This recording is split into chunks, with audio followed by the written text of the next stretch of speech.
राज्यातल्या सर्व शेतकऱ्याला सांगू इच्छितो की कारण की राज्यामध्ये आता सर्व शेतकऱ्याचा कांदा काढणं चालू आहे, त्याच्यानंतर गहू काढणं चालू आहे, काही शेतकऱ्याचा हरभरा काढणं चालू आहे, ज्वारी काढणं चालू आहे आणि रॅकवर देखील शेतकऱ्याचा द्राक्षाचा माल देखील आहे. म्हणून राज्यातल्या शेतकऱ्याला खास करून अंदाज देणार आहे, ज्यांचा कांदा काढणे चालू असेल तर तुम्ही काय करा, 31 मार्चपर्यंत तुम्ही तुमचा कांदा काढून घ्या. कारण की राज्यामध्ये 31 मार्चपासून ते जवळपास 7 एप्रिलपर्यंत म्हणजे जवळपास 7 दिवस राज्यात मध्ये अवकाळी पावसाची शक्यता आहे. म्हणून हा अंदाज लक्षात यायचा.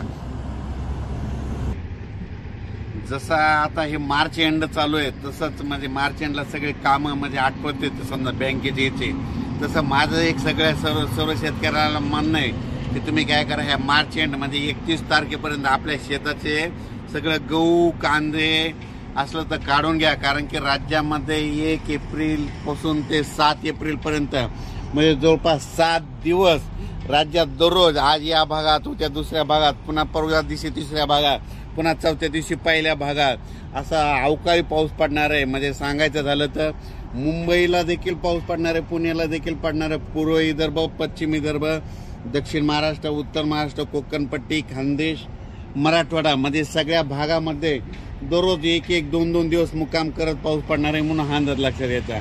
जास्त सांगायचं झालं तर कोकणपट्टीकडे जरा जास्त पाऊस पडणार आहे आणि गारपिटीची देखील शक्यता आहे. पश्चिम महाराष्ट्रात देखील पाऊस पडणार आहे, गारपिटीची देखील शक्यता आहे. म्हणून हा अंदाज लक्षात घ्यायचा. ज्या शेतकऱ्याचा गहू कांदा काढणे चालू असेल तर तुम्ही काय करा, वीटभट्टीच्या शेतकऱ्यांनी तुम्ही काय करा, 31 मार्चपर्यंत तुमच्या वीटभट्टी देखील झाकून ठेवा. कारण की राज्यामध्ये जवळपास 31 मार्चलाच म्हणजे आभाळ खूप येणार आहे.